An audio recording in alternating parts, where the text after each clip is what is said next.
Would you say that you're satisfied with your life now? Yes. Very. I would. I still have to make choices about juggling balls, and I still feel like I let people down, and I still, so I haven't gotten all of those things worked out. Um, I still struggle with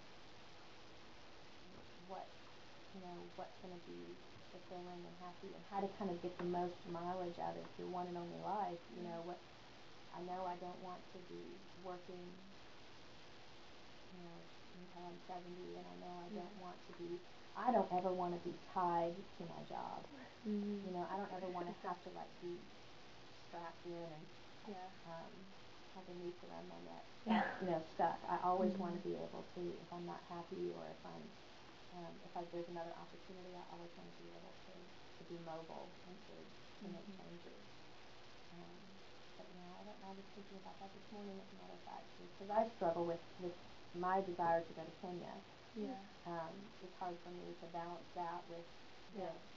But never having lived there, I mean, the longest I've spent there is 6 weeks. And then I think, well, what if I gave up my whole career here and I moved to Kenya and I hated it? What if it's just fun and glamorous and exciting when you're there for a month or 6 weeks, but what if when you actually live there, what if it's not so great anymore? And then, so there's, I'm not bold in all things yet. Yeah. Well, but you're much bolder, because I think most people are so scared of change, because you being willing to, let's just go and see, and if it doesn't work out, it doesn't work out, but most people wouldn't actually do that. Yeah. They would. And I think that might be partly your personality, too. Of course, I grew up, I'm interested in differences between, the South and other parts of the country. Yeah. And my mom was from California, and so she's a pretty free spirit.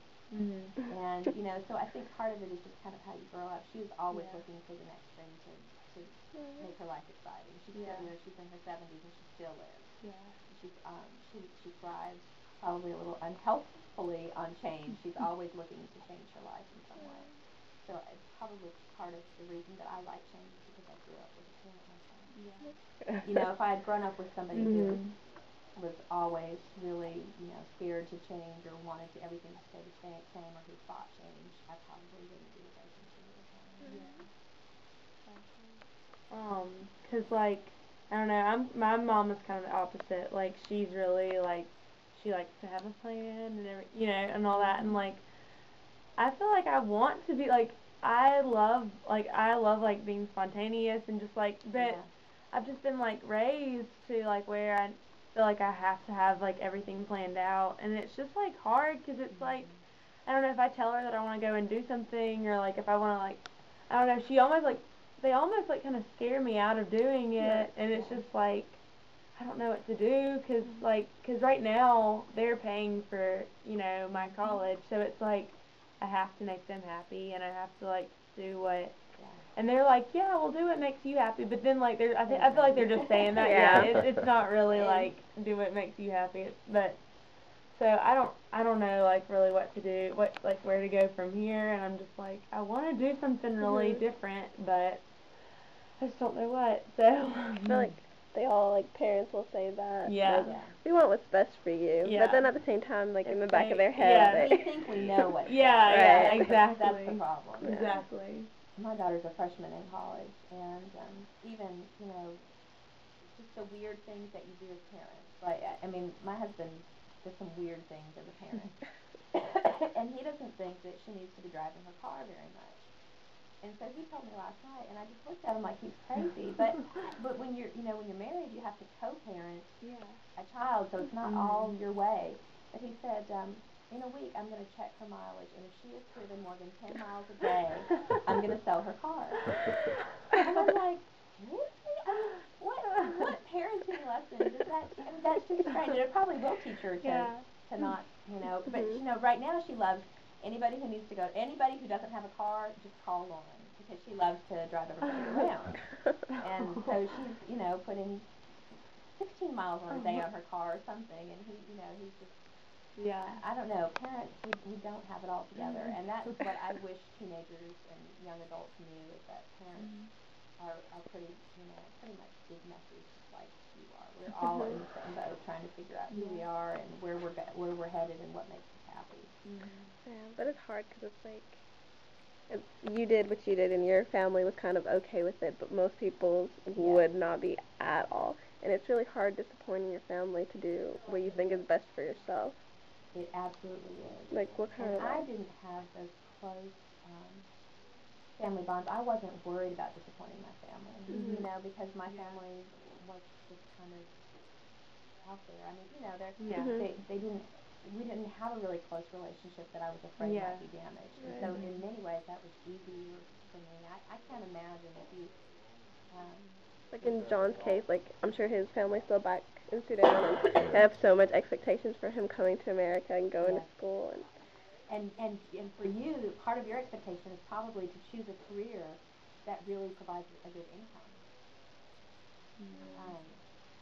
Yes, good income is good for me. Like I can support my family. Yes, because that's part of, I think, the African culture is very much sharing what you have and using your skills and your gifts to be able to.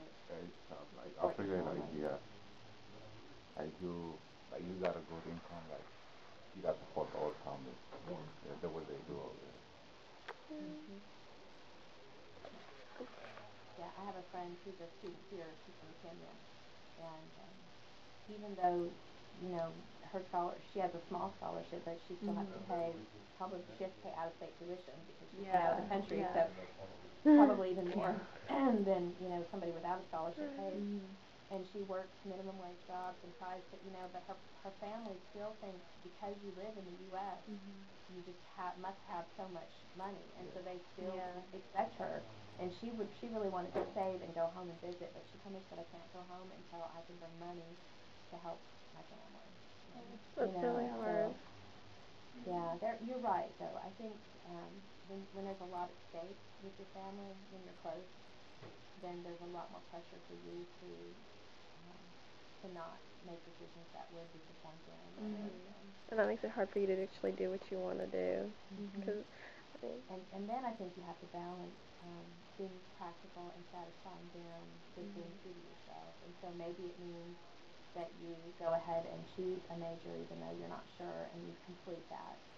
And then, you know, when they're convinced, when you're 22, 23 and have a college degree and they're convinced that you have a little bit of sense about yourself, you know, then maybe you change your mind and you go back and you do a second degree, or you join the Peace Corps, or you know, you do something that really resonates with who you are. Because I do think it's important to protect those relationships. It's not always easy to be free, you know, when you're tied to family. So how do you feel about being here at the W? How long have you been here? Well, I feel like I've been here forever because I started as a student here in '96, and I did my bachelor's and my master's. I finished my bachelor's and did my master's here, and then I worked at MSMS, which is on campus, and then I've been here this is my 7th year in this position at the W. But then I was at MSMS for 2 years before that, and then I was a student here for probably 4 years before that. And you haven't left in between? No. So yeah, I love the W. I'm not one of those. You know, like I don't follow football, and I don't have, you know, I'm, you know, like I don't think the W is for everybody, but it was a good place for me. And I think when you find a place like that, where you grow, and probably for y'all it'll be Mississippi State. I mean, you'll have memories there, and you'll know that you grew and changed and developed as a person there. And in those places, for me, I like that familiarity. I like it here, and I like our small campus, and I like what I do because I get to change and do a lot of different things. I can pretty much do. I hate to say I can do what I want to do, but I pretty much can. Which is really good. For my personality, that's really good. Like you started out teaching. Like it's just like I kind of want to follow in your footsteps, and I want to be a teacher, and eventually maybe start a program like Governor School somewhere else. So like, how did you go from like teaching to MSMS to Governor School? Like, was it all just pretty much like the guy